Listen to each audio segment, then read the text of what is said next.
apresentador, nada mais, nada menos do que o programa Evidências, só que de fala hispana. Ele é o host desse programa Evidências, para as falas hispânicas, né, Guilherme? E é transmitido em vários países.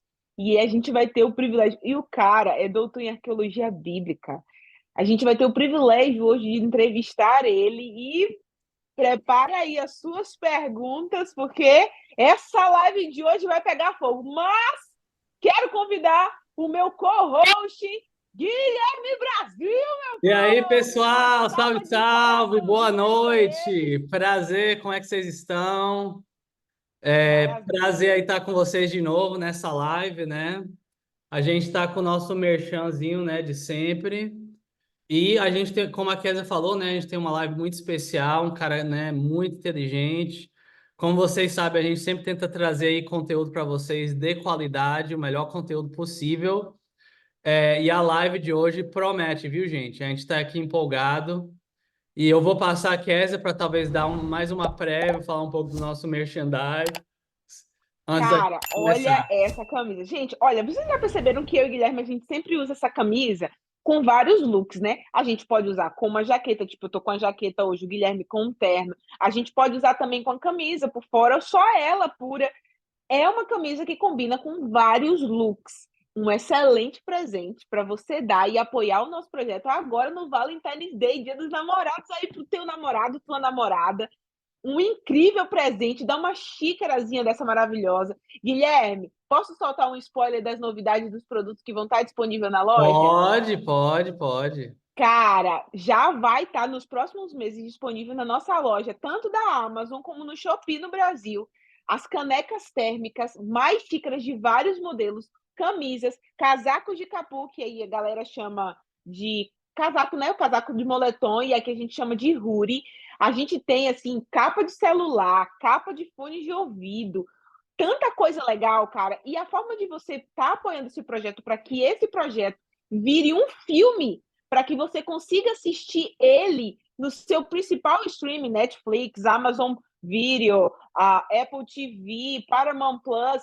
Você pode apoiar esse projeto através da compra desses itens nas principais plataformas. Você vai poder comprar daqui a alguns meses no TikTok, através do nosso próprio site, no Shopee, e também a novidade agora é que vai estar disponível também numa loja da Amazon, não é isso, Guilherme? Com certeza, a gente está abrindo a nossa loja da Amazon, então, assim, compre o nosso produto. Agora, Kézia, o nosso convidado está esperando, está nos aguardando, então acho que vamos agora mudar para o inglês.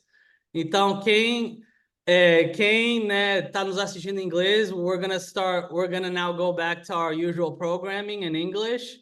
Okay, and if you're a Portuguese speaker, you can turn on the subtitles feature.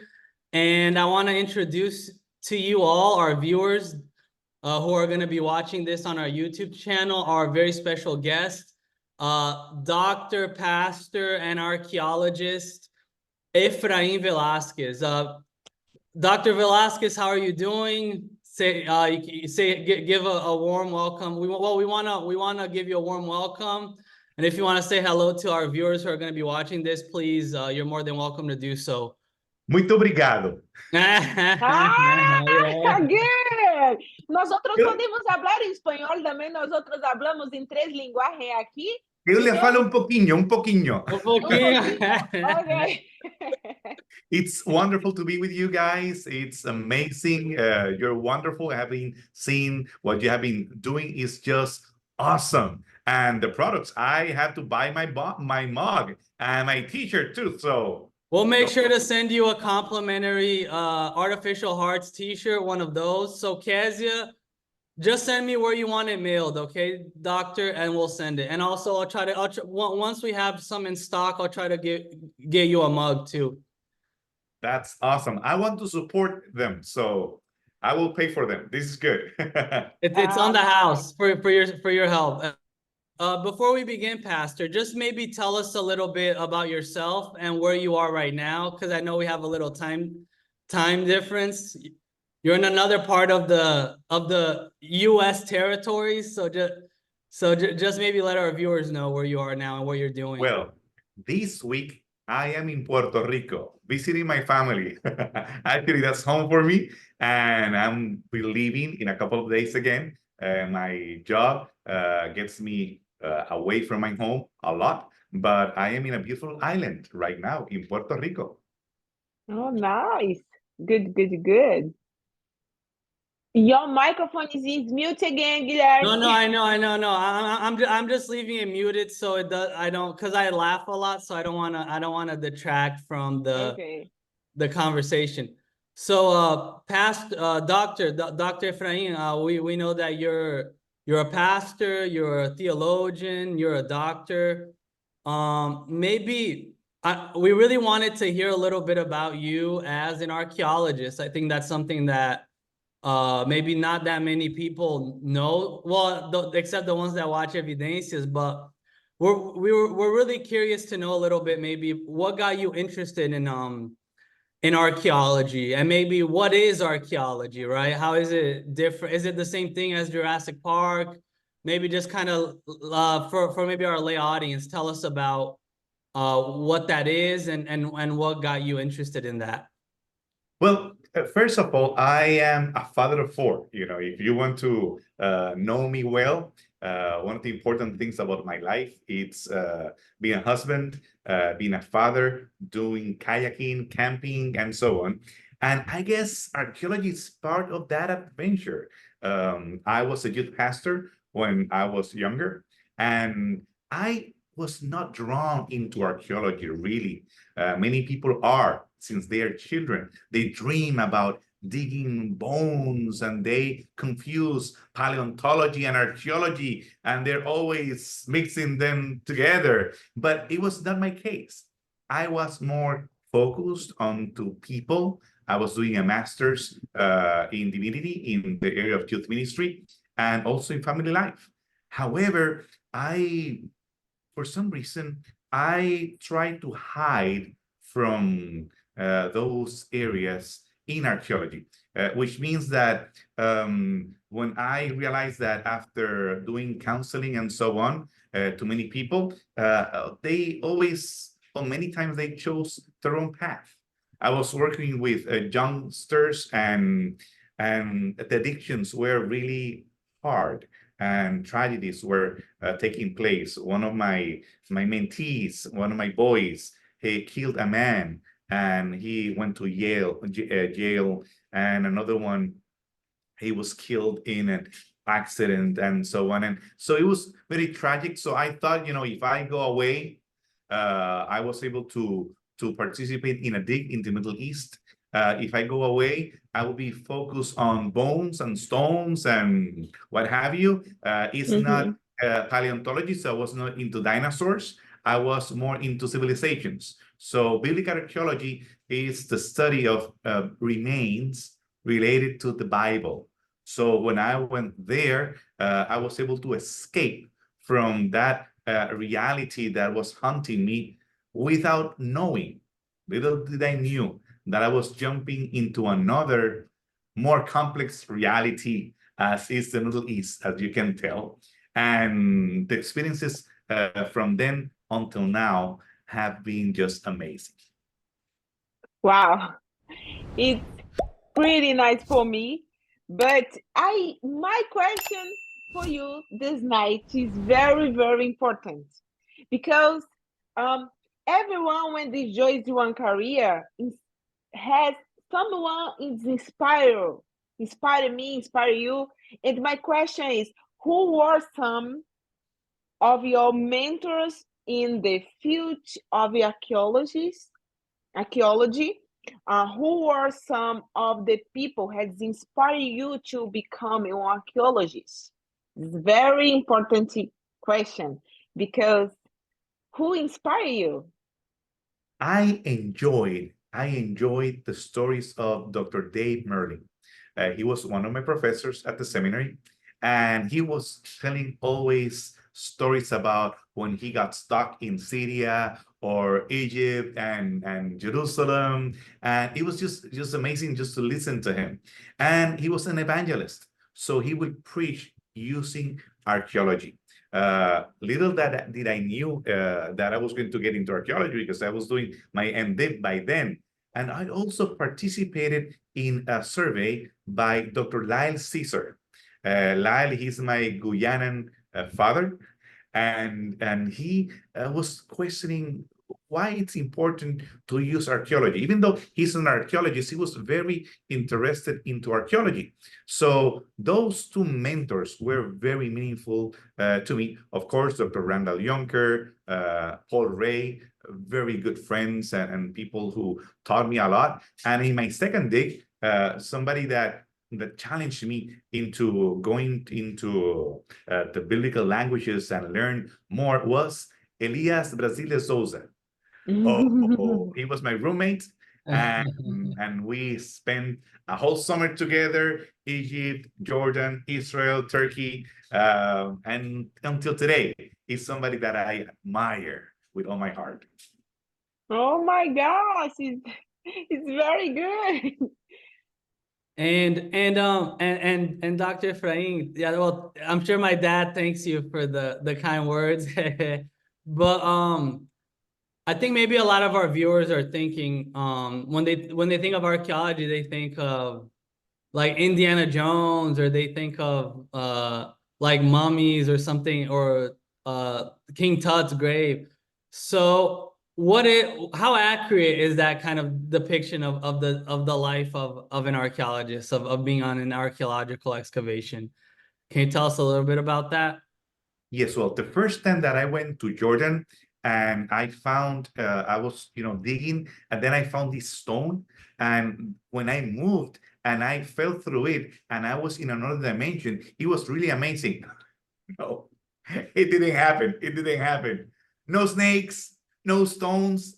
Actually, yeah, a lot of stones and sand, but I have never found anything like that in all these years, 25 years doing this. And none of the tricks that you have seen in any of those movies. And they are not really archaeologists. They are more Tomb Raiders.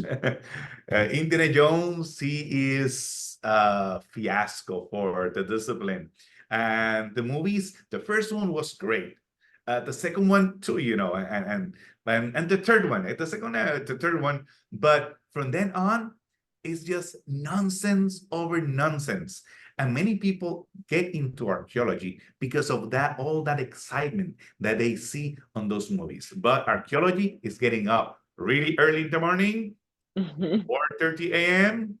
is going to the site, 5:30 a.m. to begin digging. We dig until noon, that you're melting your brain through your ears. Then you go to have lunch, and then in the afternoon, and have a nap.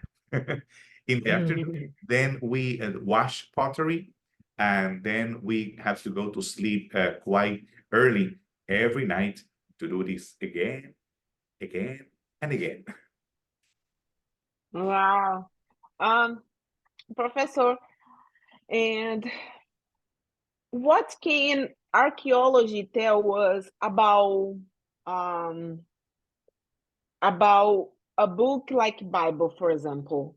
Give me maybe one example from your on the people, place, and things mentioned in the Bible. Yeah, this is my question. But because probably you make more research and you found very interesting anything for sharing with us. What is you found the infield is very interesting, is have link like Bible. And what do you say? Because it's my question. I'm a little nervous because my English is improving yet. but Jameson is my husband. He was your student next semester, probably. Last semester. And then he talked for us.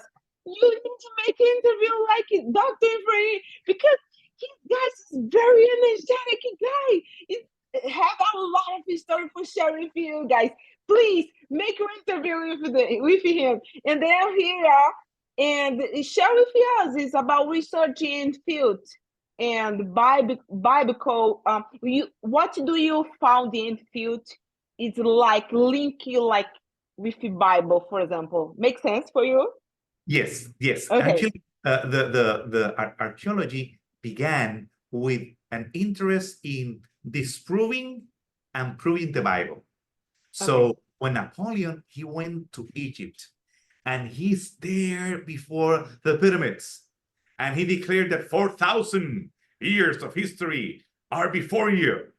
He had the idea of conquering knowledge, and he did. Egyptology began after his conquest of Egypt. It was a short conquest because the Brits got everything back. But the idea was to prove that the Bible was just a book, as any other book. Other archaeologists did the same in what we know today as Iraq. It was Mesopotamia. Now we call it Mesopotamia. It's a mess. You know, all that area is just Mesopotamia. So they found Nineveh, they found Babylon, they found many of the sites that we know today that were related to Assyrians, Babylonians, and so on.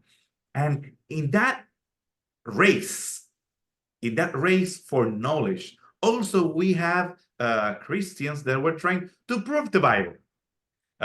While the scoffers claim we have not found anything about the Hittites. The British Encyclopedia just had a paragraph on the Hittites. Then in Turkey, in Anatolia, of that time, we found amazing discoveries of the Hittites.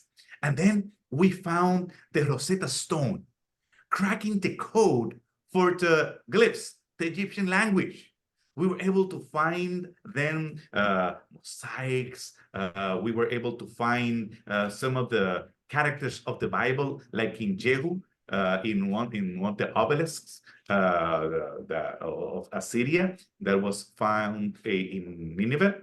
We were able to find the names of people like David, Pilate. We were able to find Caiaphas. And then after all these years, in 1947, the most amazing of the discoveries was found in the desert caves of the Dead Sea, close to the Dead Sea. It was not gold, it was not a temple, it was not snakes or the Ark of the Covenant. It was scripts, the Dead Sea Scrolls, copies of the Bible, because the earliest copies that we had were from 1,000 years after Christ. So people claim that this was perhaps not that important. This was done after the fact, trying to fit the facts to the Bible. But then we found scripts, we found rolls that were scrolls that were even from the 3rd century before Christ. So I think those are the main links. The fact that we have more than 50 characters of the Bible that we have evidence. Then we have all these monuments and places related to the Bible, and copies of the Bible itself is just amazing. Oh my goodness, 50? It's enough. For me, just one example is enough, but 50, it's very good. Very good. Go ahead, Guilherme. Next question. So Pastor Efraín, or I should say Dr. Efraín. Pastor is Pastor good. is good. Professor. Sorry, I keep calling you Pat because we go way back. First. I'm Pastor first. Oh, Pastor first, yeah. Well, anyway, I wanted to know, Pastor, tell us a little bit about maybe your first experience on a dig on an archaeological expedition. How was that? I know you mentioned that a little bit earlier. Tell us a little bit how that was like. And then I also want to know how has being an archaeologist impact your faith? But before you answer that question, this podcast is brought to you by Artificial Hearts. Artificial Hearts is a podcast dedicated to disseminating the works of Fyodor Dostoevsky in the West in a popular anime language. So feel free to look up our merchandise at our new Amazon store that is opening soon. So thank you to our viewers and to our sponsors. So Pastor... TikTok, hold on, Guilherme, hold on Yep. one more time. TikTok too, it's available for shopping. In Shopee from Brazil, it's available too for buy water bottles, mugs, hoodies, everything.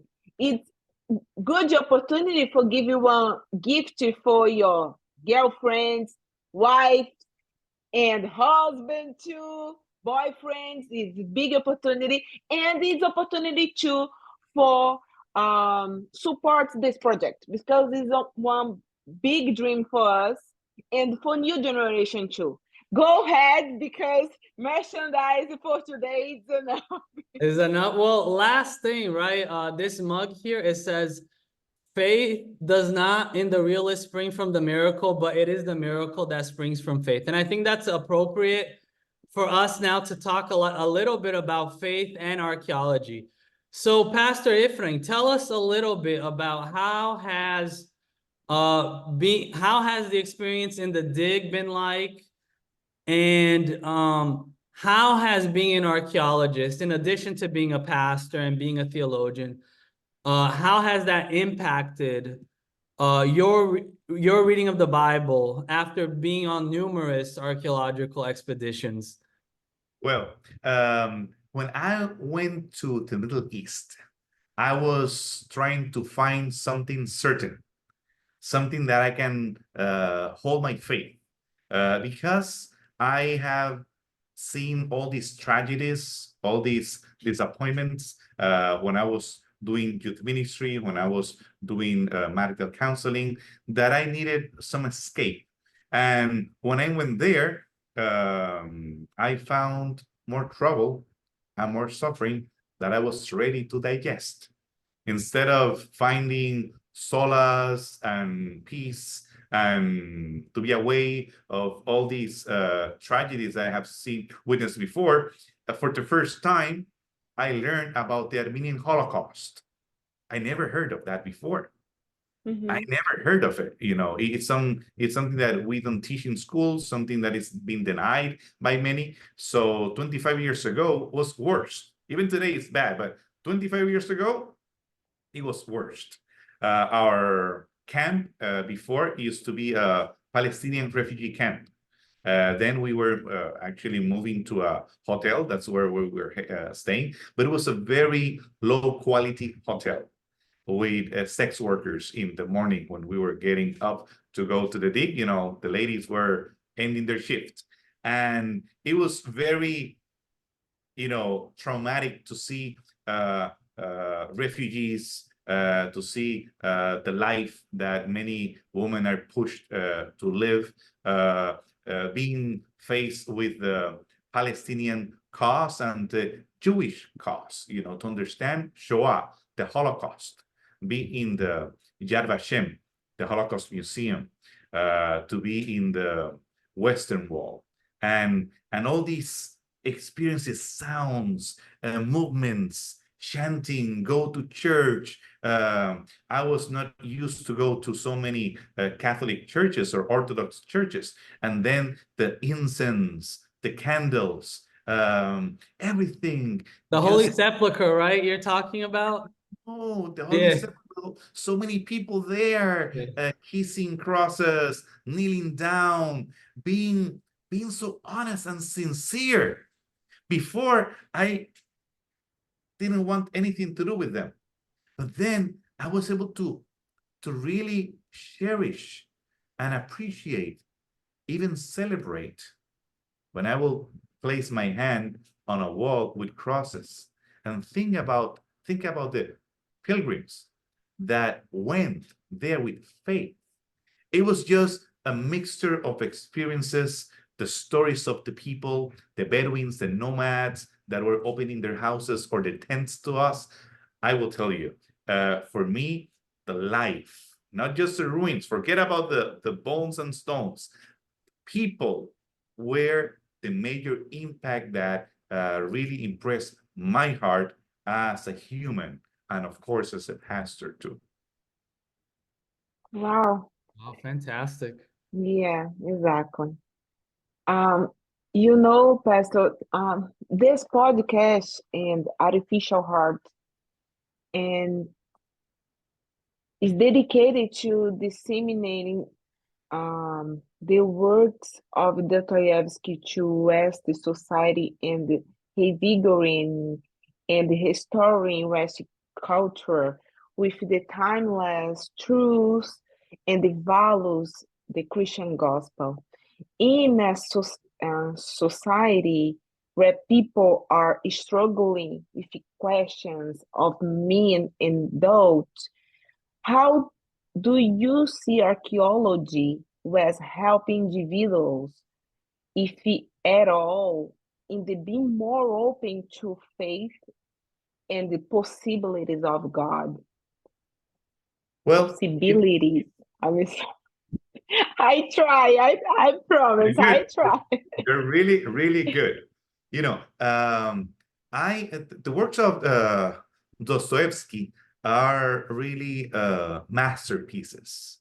If some of the viewers haven't read him or been familiar with him, you should just go ahead and jump into him.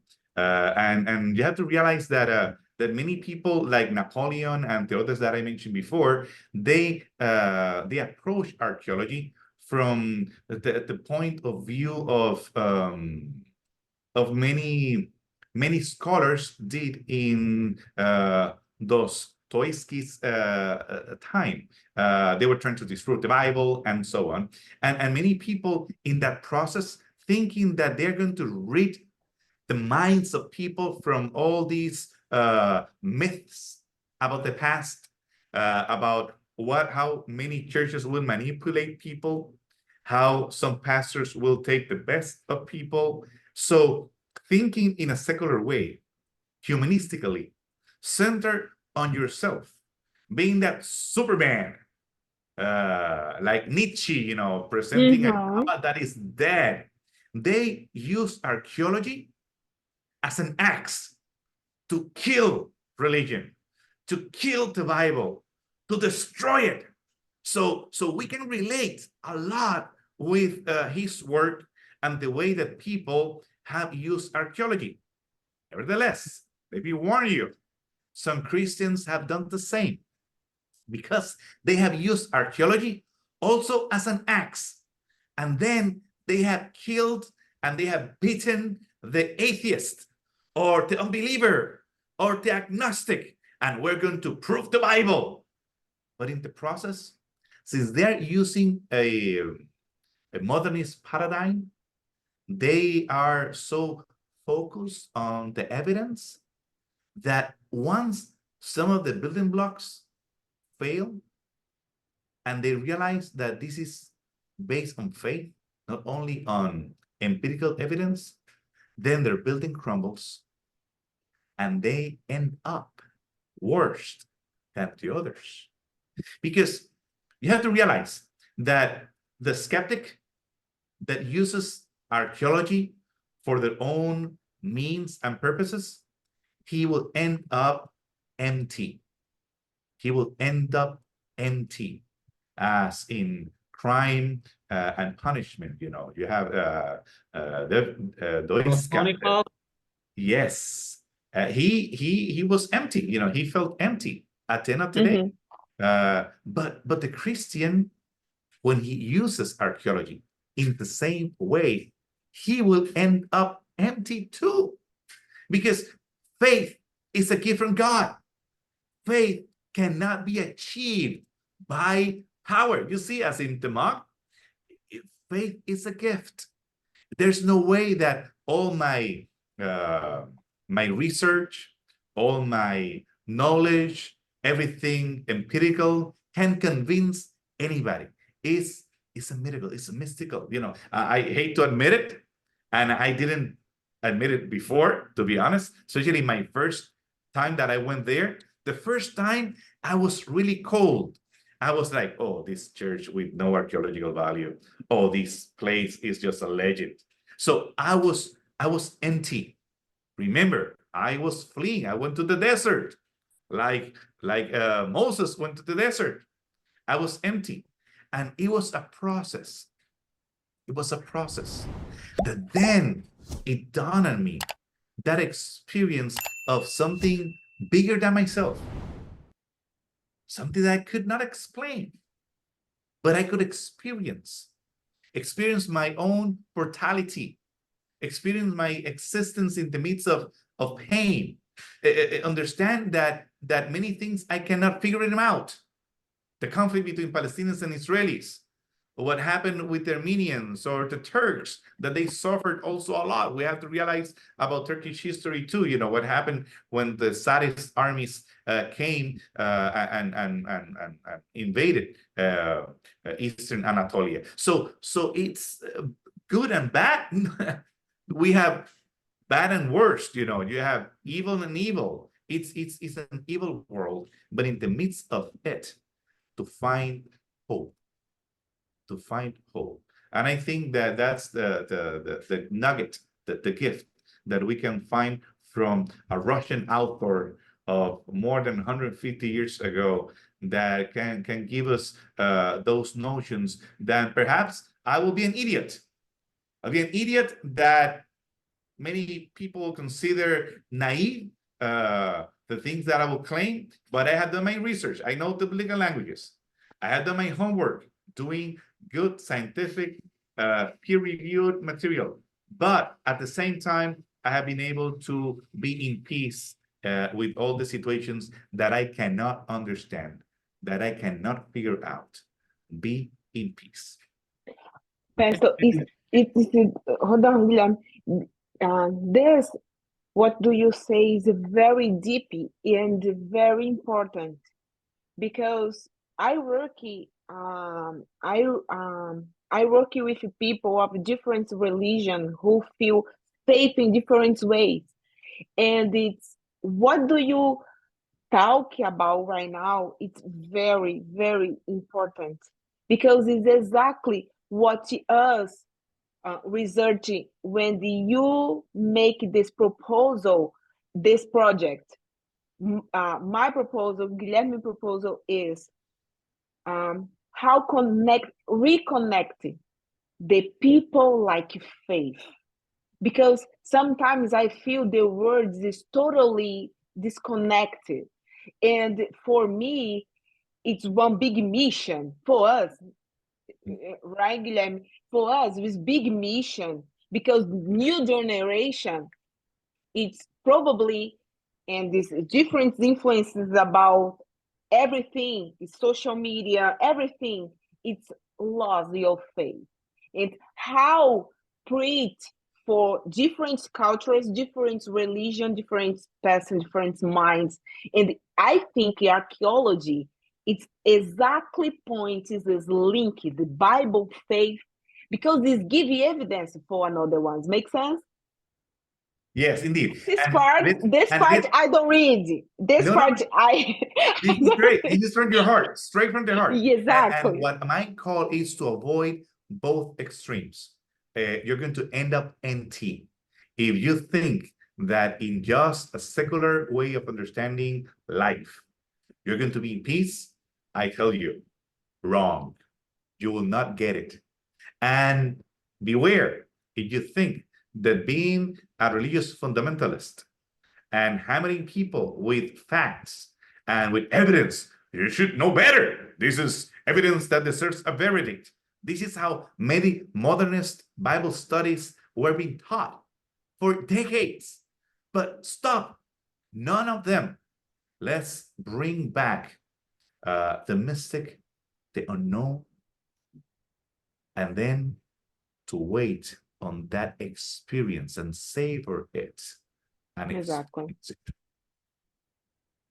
And in light of that, Pastor, I wanted to ask you, I think, like you said, right, you're a pastor before an archaeologist. You have experience working with young adults, with counseling. I think we live in a very kind of politically, culturally polarized time, especially here in the US. and we see like young people behaving, acting in a lot of ways, kind of like the young people in the days of like Dostoevsky. You see a lot of this sort of radicalism, this sort of nihilism. And how do you think, and I understand that we've seen some of like what archaeology can do, what archaeology cannot do, right? And I think you're, like you said, you're pointing us to avoid these sorts of pitfalls, like the pitfall of trying to rationalize everything to the point that you rationalize away reason itself.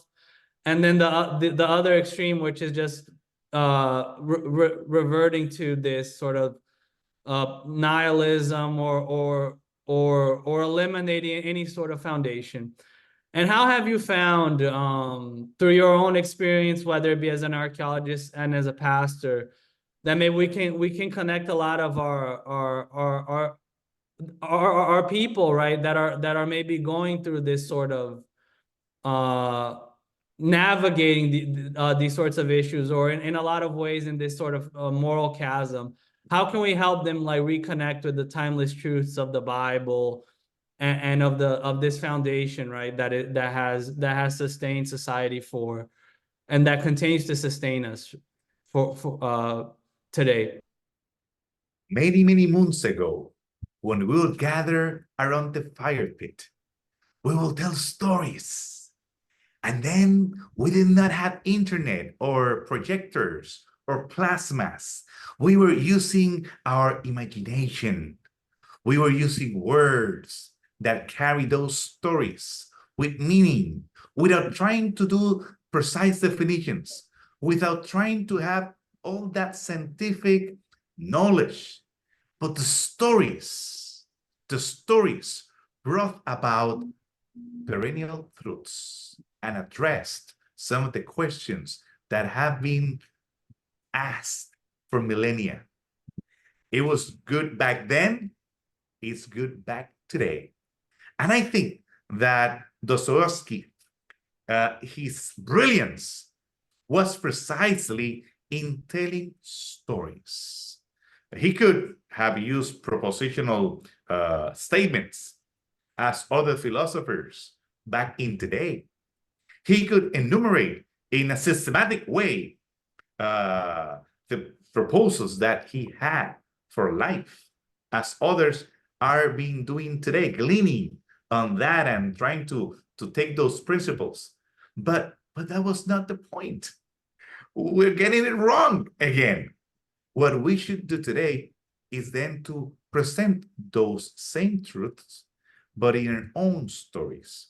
That's why I sit down and I see movies with my children, like Flash, of DC, and how Flash is trying to go back in time and trying to stop when his mother is going to be murdered and what have you. Then I understand all the different characters of Marvel. All since Iron Man and had all the drama and all the different dimensions, because a lot of our young people, they want that meta narrative that has been questioned, but they want a story. They want a story. So today, I think what we need the most is that instead of trying to go to precise dates and debates about the right place or the wrong place and what have you, we should try to go again to the fireplace. Speak about the many moons that happened a long time ago, and then bring those eternal truths to thirsty hearts that are tired of battles in Facebook and Instagram and are tired about debates, who's right and who's wrong. They want hope and they want peace. Wow. Professor, it's big challenge for us, for you too, because Jameson told me that you are launching one series or something for new generation. And can you talk a little about the proposal for this younger audience? Because I know how challenging this time is because I work in social media every single day. It's big challenge for us for launching one new product, and it's because this product is very interesting. Como fala, Guilherme? É a nova perspectiva, New perspective. new perspective for a new generation. But this content is Christian content. Is challenging for us because everyone watches Spider-Man. My kids, I have 2 kids, watch Spider-Man, Thor, and Doctor Strange. Every Marvel, every hero, Marvel or DC. And then when Guilherme called me, Kezia, we have one big challenge. We need launch one season for new generation, but we need to put sci-fi ideas, its scenarios need makers like new Victorian. And Guilherme, hold on. He's a lot of it for me. Hold on, Guilherme. Take it easy, man. But the first time we can pray, ask for God because God show us the ways. But Jameson, my husband, your student, show me you launch one series for new generation. Talk more about this because you inspire us for continuing this project. Yes, I should have brought with you. I'm going to give you a clip of it that you can incorporate into this interview. It's a clip about Bible 5D. I really enjoyed what I did with Evidencias. I'm not as good as Rodrigo. Rodrigo is just the best. He's a master. He's a communicator.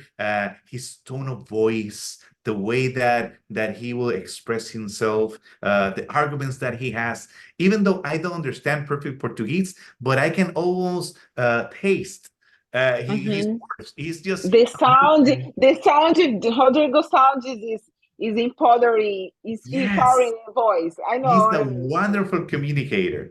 And I enjoyed with Pablo Fernandez. He's the one who got me into Evidencias. Pablo, he's just the best because we will record on hotels. We'll record in places that we were not supposed to record. We will do crazy stuff, but it was a great product that we did for several years. But I have been really into administration, dealing with 10 sites providing master's and doctoral programs here in Latin America. So that really has me tied up. But last year, we began a project called Bible 5D with Liz El Alcalde. She's from Montemorelos. She works for Hope Media, and she's just a brilliant young lady.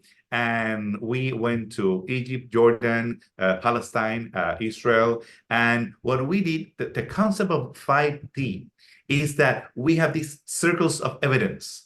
We have the artifacts, we have the geography, we have the Bible, we have architecture, we have anthropology, which includes gastronomy and traditions and so on. So all these different dimensions, they give us a deeper perspective of the Bible characters that many times they are flat. We just open the Bible and just see them flat. But now what we want to do is just open the Bible and have all these smells. And then we have the incense. We have also the camels. We have the movement. People speak about the camels. It's just something amazing. No, it's not. It's not. No wonder we had fertility problems among the population. You just have to spend half an hour on that thing and you will cry yourself. That's not fun. It's not fun. Forget about about the camels. No.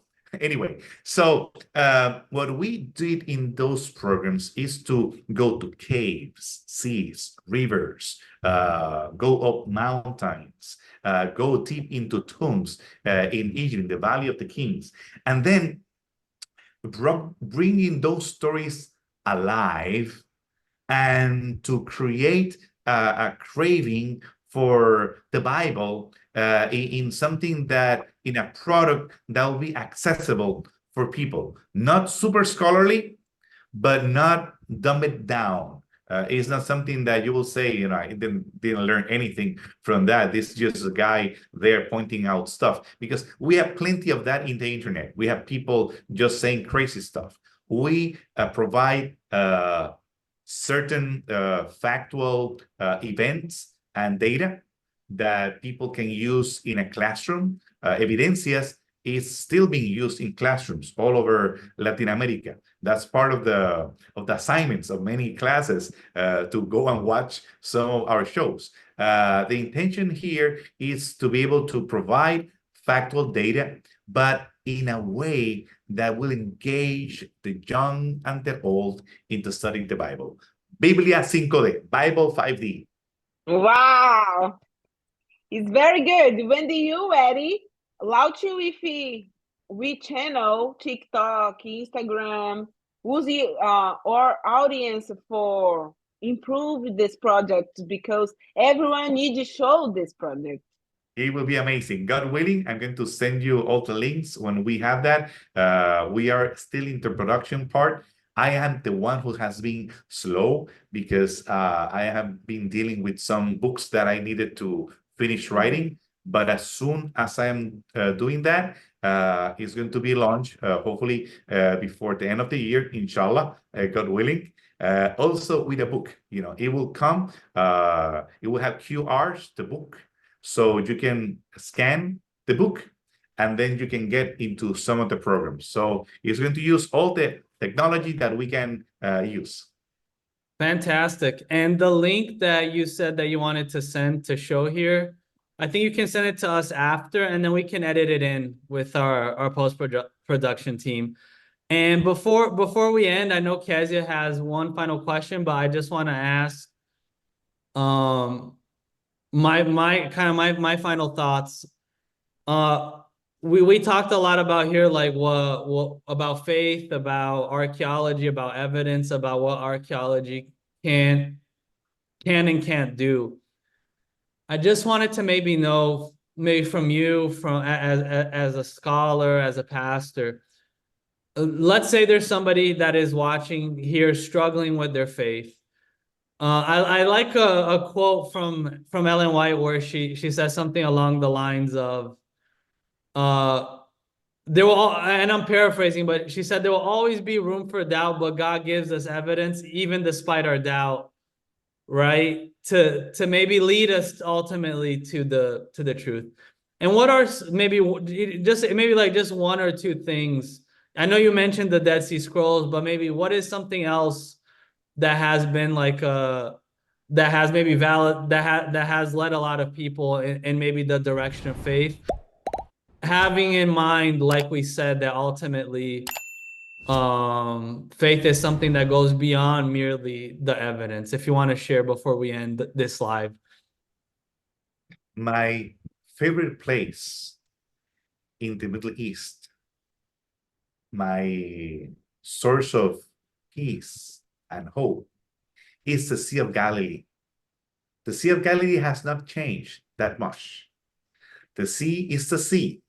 It's not about a church or a temple or a structure.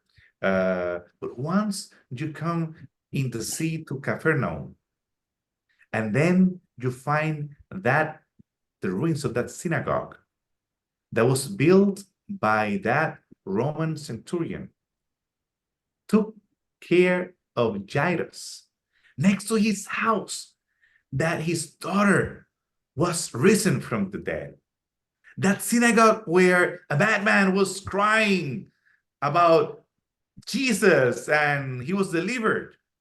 That same synagogue where the person with his lame hand was healed. That synagogue across the street from Peter's house, where his mother-in-law was healed. I think that has been a place in Galilee where the persons who go to the Holy Land, as is known, they find peace. not the busyness of Jerusalem or the other places, but a peaceful place and a place to be vulnerable. And above everything that we do with the Bible, and anything that we do in social media, the most important nugget that I can give you is to be authentic, to be vulnerable.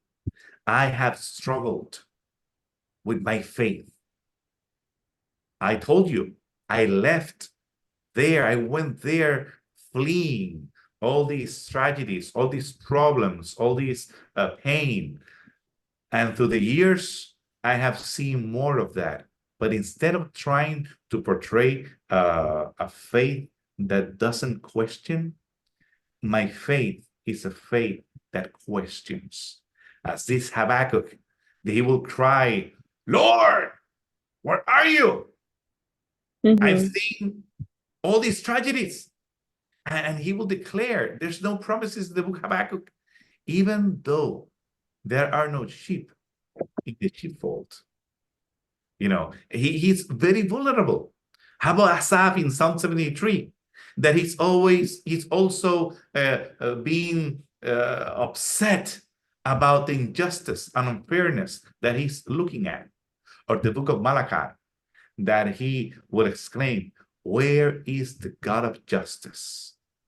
We don't have to have all the answers. We don't have to try to present that we know everything and we have everything squared.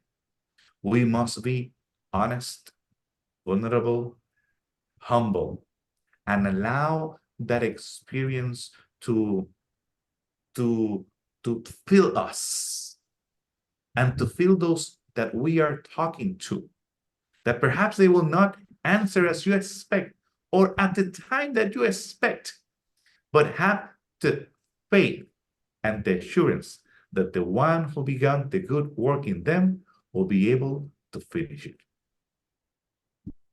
Wow, it's very inspiring.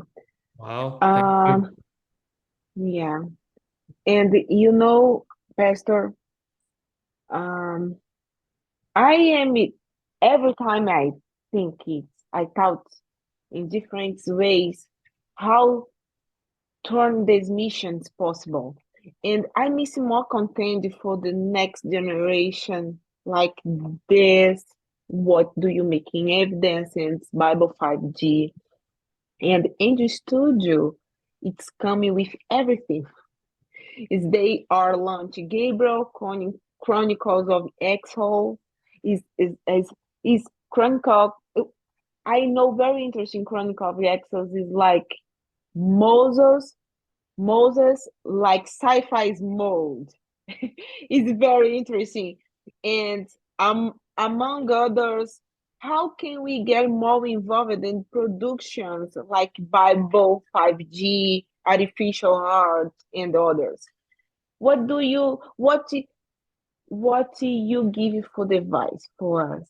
Because my generation have one big responsibility, and you is big leader for us.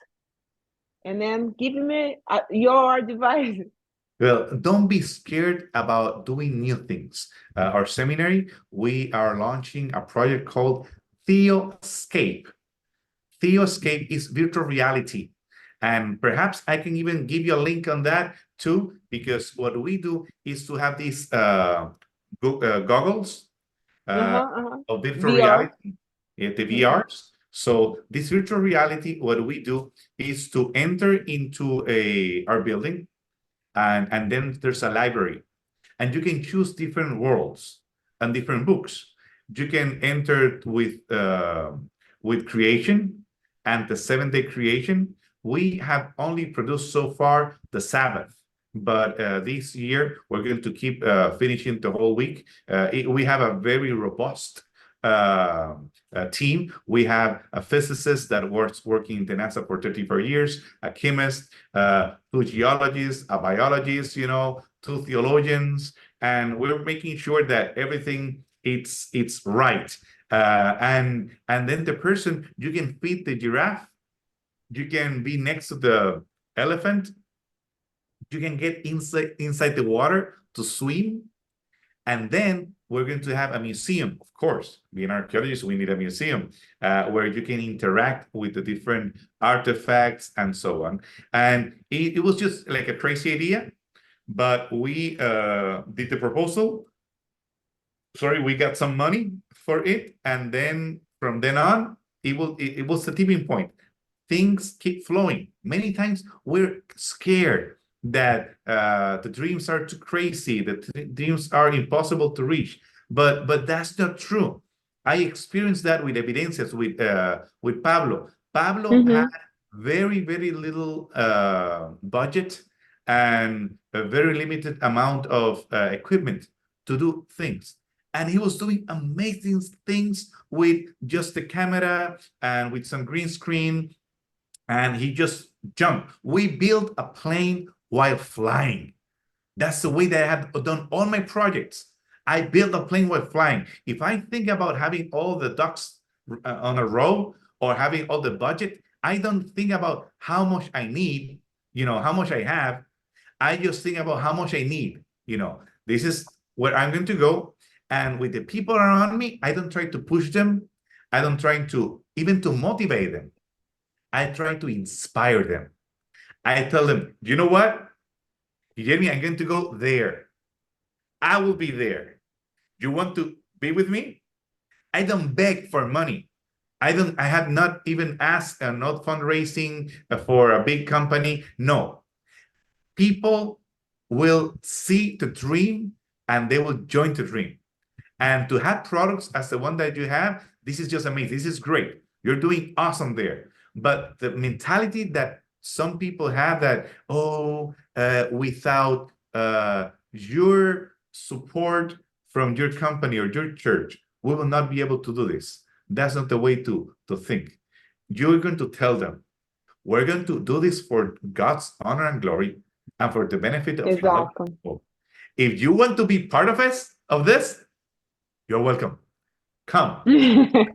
And I'm sure that your project that is so amazing, what I have seen of you guys is just inspiring, and you're going to go to many, many minds, many people that are going to keep following you. So dream on, move on, and keep building the plane while you're flying.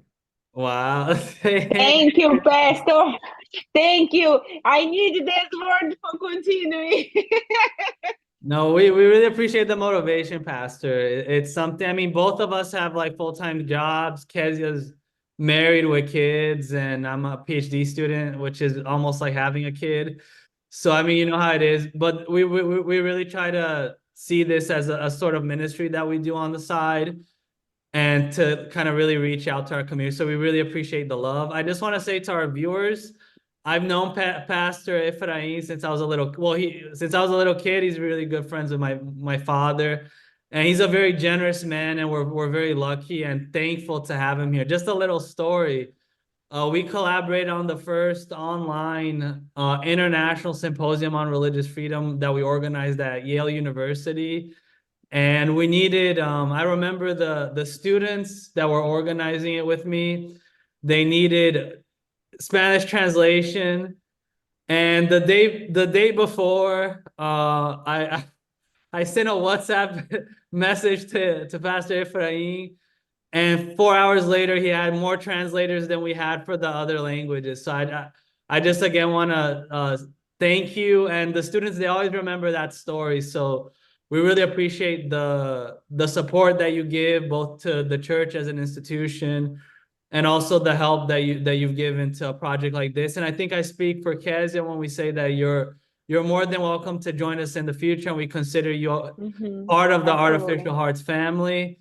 And if you ever have anything else you want to promote in the future, you're more than welcome to return, and we would love to have you again in this platform. So we're really thankful again for this act of service on your part to be with us and to share a little bit more about archaeology and the Bible. It was an honor, it was an honor to be in this platform that so many important people have been here and others will come. It's an honor. You're two brilliant young people that I'm sure that the Lord will keep using, and many others will have their minds being motivated and so on, and challenged, God willing. So go ahead and keep doing the good work. It was an honor and thank you. Muito obrigado, muito obrigado. De nada. Muchas gracias. Thank you. It's my pleasure for sharing with you having this opportunity for share like with projects and how you window words you share with us and your advice too. God bless you. We continue to pray for us for this project too, Pastor.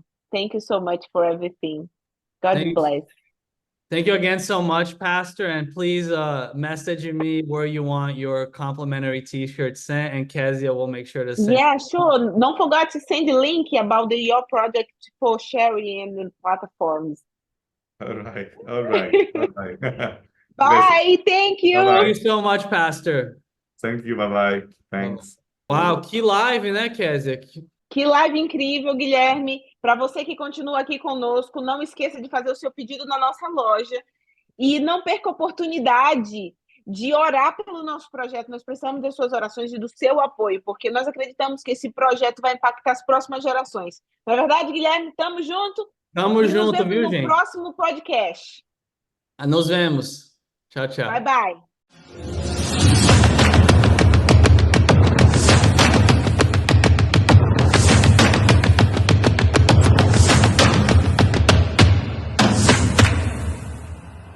Bienvenidos a esta serie de Biblia 5D, en la cual vas a experimentar las Escrituras de una manera única, tomando el texto bíblico, tomando inscripciones relacionadas a la Biblia fuera del texto bíblico. También la geografía, cómo nos hablan los ríos, las montañas, los lugares, los mapas que antes como que no tenían mucho sentido. También las costumbres antropológicas, cómo ellos se relacionaban los unos con los otros y cómo en la actualidad todavía permanecen algunas de esas costumbres.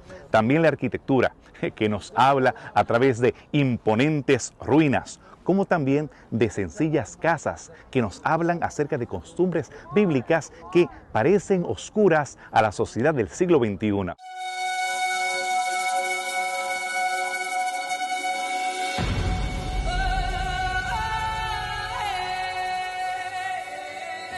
Cuando sostengo este ladrillo, casi puedo escuchar los látigos sobre las espaldas de los hebreos, los gritos de los capataces y las oraciones hacia el cielo. Esta es la tumba de Merneptah, el faraón que alega haber acabado con la semilla de Israel. Pero quien terminó fue él, enterrado como una semilla aquí en la roca.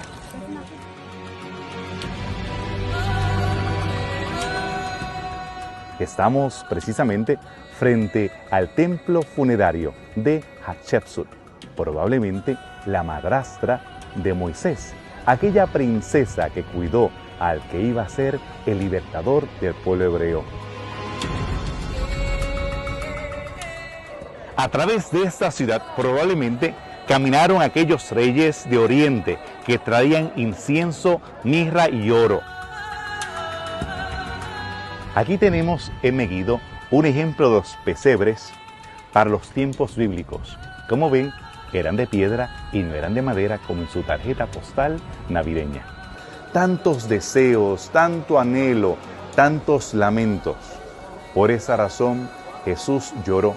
En Biblia 5D vas a tomar la Biblia de otra manera. Al abrirla, vas a experimentarla, saborearla como nunca antes. Biblia 5D.